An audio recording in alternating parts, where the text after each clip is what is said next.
Hi, folks. Rob Goller here. Thanks for joining me again. Um, this week's topic is brought to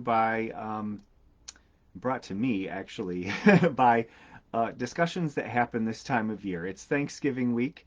If you're watching this week, of course, I've seen a lot of people watching these videos later on. So I'm doing this the week of Thanksgiving and Christmas season coming, and it always seems, and it's very anecdotal. I don't have any hard evidence necessarily, but it just seems like I get a lot of requests either through my job as town and village historian or just on the side as in the aisle of the grocery store, which is tends to be where I um, encounter folks who have questions like this, and that's wonderful. Is about family history. I think a lot of people are gathering for family gatherings, Thanksgiving and Christmas parties, and they just start thinking. We all start thinking about our family's histories. And I do a program about this, becoming your own historian, and it's about I talk for an hour and I answer a lot of questions. And so I just thought do a little abridged version of that, and some of the questions I get from folks about documenting your family's history. And one caveat before I even get started is I'm going to be talking about a lot of things and making a lot of suggestions that I have trouble following. I'm sitting in my home office right now with boxes and boxes of family history that I still need to go through. So by no means feel that I'm an expert on actually getting it done. I know what I need to do, but I'm in the same boat as the rest of us. So even the town and village historian has trouble going through those boxes and sorting, just finding the time to do it. As many of you who might be interested in history you end up by default your family's historian. Because I am a historian, I end up being, everyone knows I'm interested in it, and that might be the case for you. And so I end up with, as people pass away, I ended up with a lot of the family's boxes of photographs, and that was the case with my family. My grandmother passed away. All the photos and photo albums and memorabilia went down to my aunt, and then when my aunt passed away, my mother received it, and my mother passed away, and then I received it. And if you're like me, you have boxes and boxes of things, of photographs, and you just don't know where to start. And that's one of the first things. We just don't, the first thing to do when you're trying to document your family history, where do I start? Well, just open the boxes, see what you have. A lot of us in this day and age, the first thing we want to do is think about digitizing. We need to get these photographs digitized because we're afraid we'll lose them, or God forbid there's a fire, or we pass away, and then the next generation doesn't know how important they are and just simply throws them out.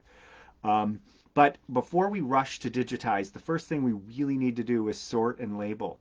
Uh, and as hard as it is, we want to get right to the digitization of it. Is we need to make sure that we have a chance to get the photos that aren't labeled.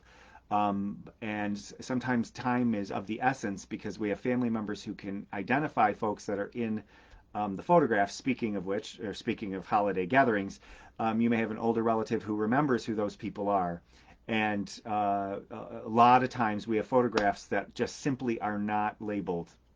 And a lot of times photos are completely useless if they don't have the names with them. We don't know who they are, so there's no way to match them up with the person's story. So um, I suggest that's one of the first things we need to do is uh, look at the labeling, make sure they're labeled properly, and sort them. When it comes to labeling, one of the funny things I talked about is I have 5 different photographs in a box that I've just been going through. And I pointed this out during my program. They're all labeled mom, but there are 5 different people. Mom refers to 5 different people just in my own family. And we don't know who, sometimes it's tough to know who they are. Luckily, I recognize the handwriting or I recognize the person. So I know that my mom wrote mom, it would be her mom. Well, she didn't. I'll talk about that in a minute. But my grandmother would be right, like mom at the beach. Well, whose mom is it? As you get further and further away from the people and people pass away, we're not going to be able to identify who mom is. My mother, on a couple of photographs, actually wrote out the people's names. And it seemed weird. Like my kindergarten picture has Robert Lowell Goller, kindergarten, age 5, um, Parkdale Elementary School. She wrote that all out, and that's really what we should be doing. Uh, because mom means nothing in the future if you can't figure out who it is, and especially if the photographs somehow end up out of the family. So if it's a picture of your mother or your grandmother, write out their full name. Write out as much information as you know on the back of the photograph. Um, where it took, where it was, the town. Like sometimes we put like, for instance, there's some great pictures of my family. My mom's side of the family, my grandfather and great grandfather actually lived where the Bar Bill is today. So that was the family home, and it has 185 Main Street on it. But also a couple of the pictures say East Aurora as well, because how many towns have main streets? And your photographs may not end up in the same town where they were taken. So the more information, treat it like you're writing a newspaper caption, or pretend that the photograph is going to end up in California and someone has to figure out where that photograph was from. And they'll have a much better chance of figuring out the details of that photograph if you put that information on it.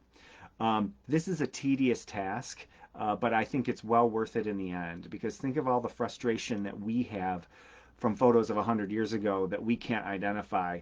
And I always think, well, we got to pay it forward to the people in the future, not only with photographs that we have from the past that we can identify today, but the photos we're taking today.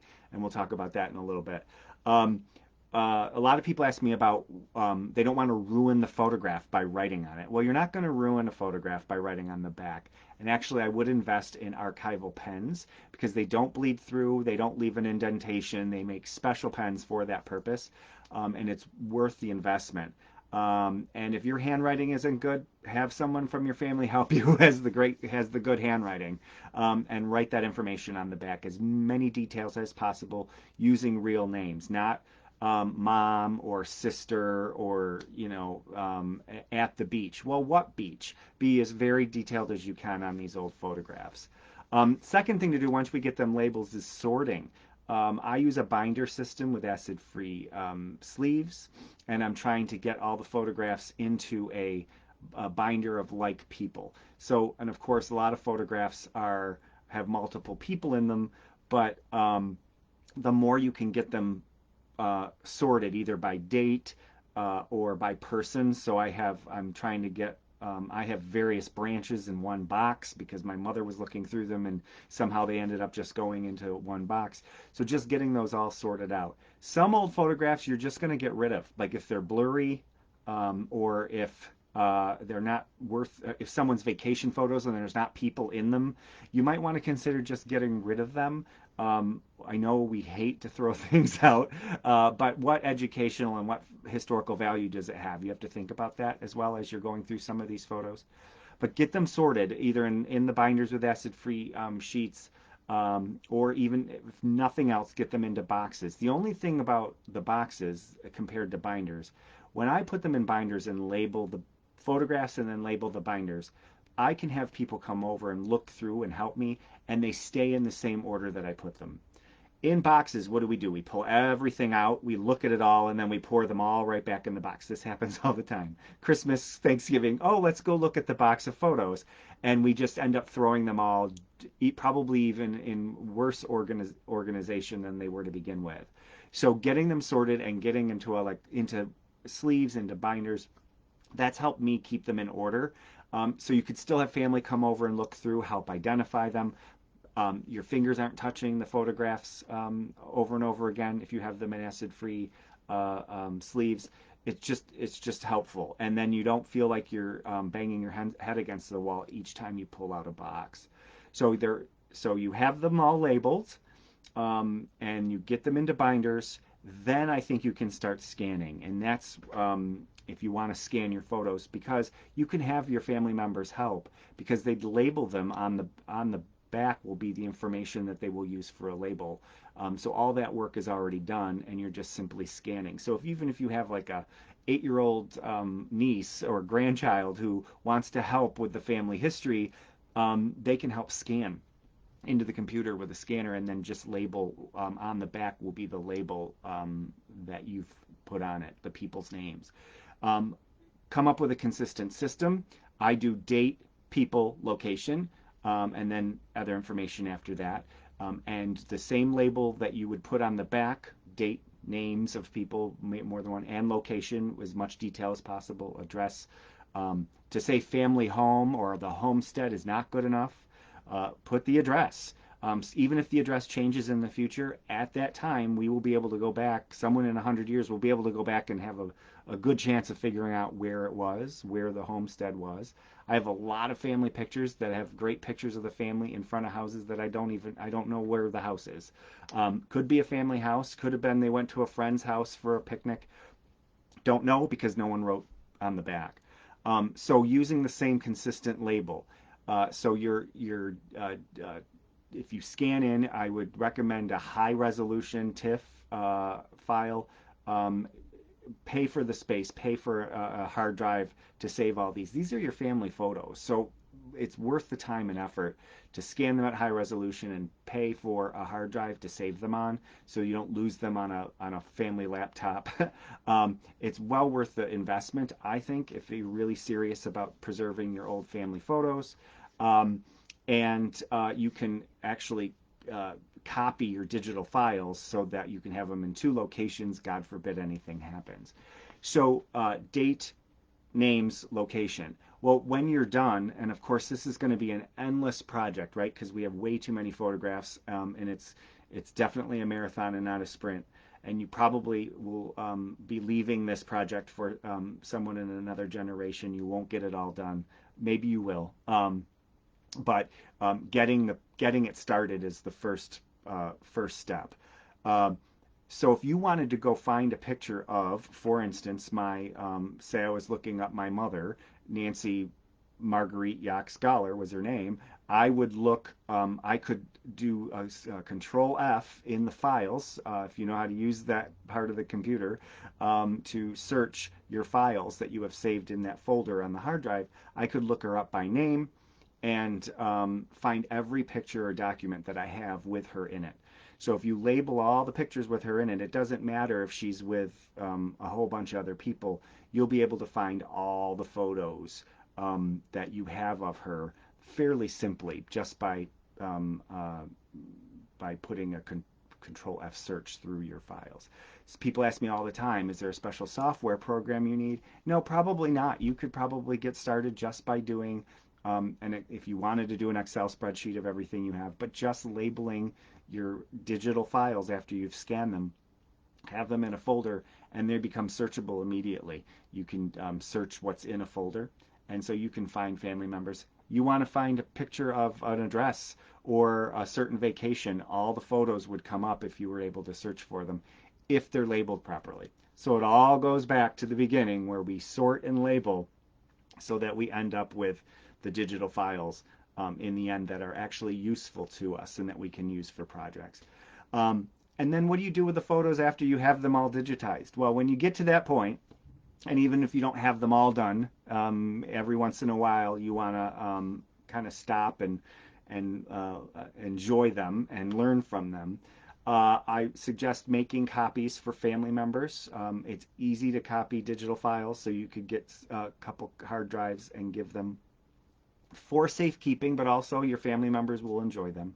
And I also, like, after my mother passed away, I made a book, a memory book of her. And because I had at least started the process, not finished yet, of labeling all the photos that she was in and have the dates on them, I was able to do a memory book of her in chronological order. And I was able to find all the pictures I had of her fairly easily. And then you can make a book and download the photos. Um, and those make great gifts. Your family members speaking of Christmas, family members, I think, would love a family tree or just a disc. I said disc, but probably thumb drive or hard drive uh, of um, of family photos and family documents. I think people would love that, and it's a very personal project and a personal gift. So that's the end product of it. And there's many things you can do if you just get yourself organized with it. Current day photos. we take a ton of photos on our phones and they do us no good, right? Because they're sitting all on the phone.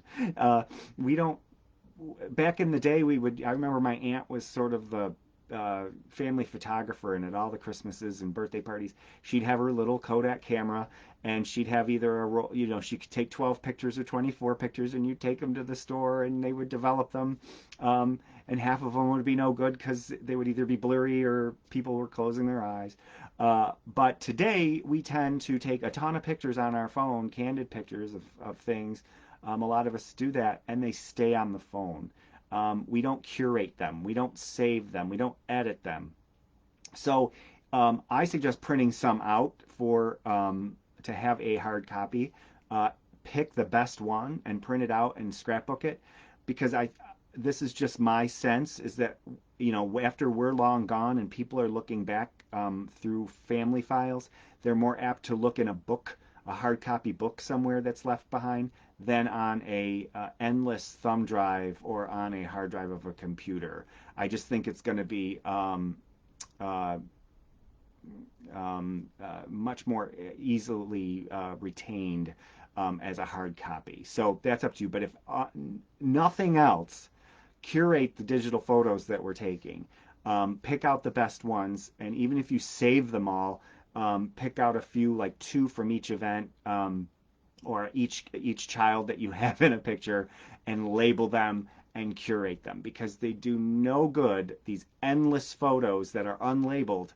So the same thing we would have hoped that people 100 years ago would do when we start pulling our hair out because they didn't label things properly, we need to pay it forward and do it for the future generations. So just curate and edit a little bit. We're not editing. We take 100 pictures of an event, and we don't pick the best ones out. And how many of us even delete the photos that are no good? Like, I look on my phone half the time, and I've gotten to a habit of each week, every Friday, I go through the photos in my phone and I delete out the ones that are no good. Um, Blurry pictures. How many of us have pictures out of focus, and we leave them on the phone? We need to do a better job, and I'm not preaching because I need to do a better job myself, in curating and making sure that our photographs are useful for the future, because thousands of photographs on a phone are not going to be good that aren't curated or edited, will not be educational or of value to future generations, especially our family members. So keep that in mind. The same policy that we have for the pictures in the past should follow and pertain to the pictures of the present that we save for the future. So thank you for joining me. I hope this was helpful. I get a lot of questions about family history and those boxes and boxes and boxes of family photos. And I hope this helped a little bit. I welcome your comments. Maybe you do something a little differently with your family photos. And I'd be happy to hear about it. I'd love to hear about how you do it, and preserve. And remember, it is a marathon, not a sprint, because the boxes and boxes we have of photographs, and I know you do, they're gonna take some time to go through. So it's not it's a long-term project, but getting started, and getting things organized. And once you start little by little, it'll feel good and you'll keep going. It's just getting into a routine and habit, and making it a project that you set aside weekly to do. So thanks again for joining me. And again, please put the comments in, send your questions and comments either in the comment section or by private message. And again, these videos are also available on YouTube. And thanks again for the support. I really appreciate everyone who's supporting this project. Thank you for keeping history alive, and we'll see you next time.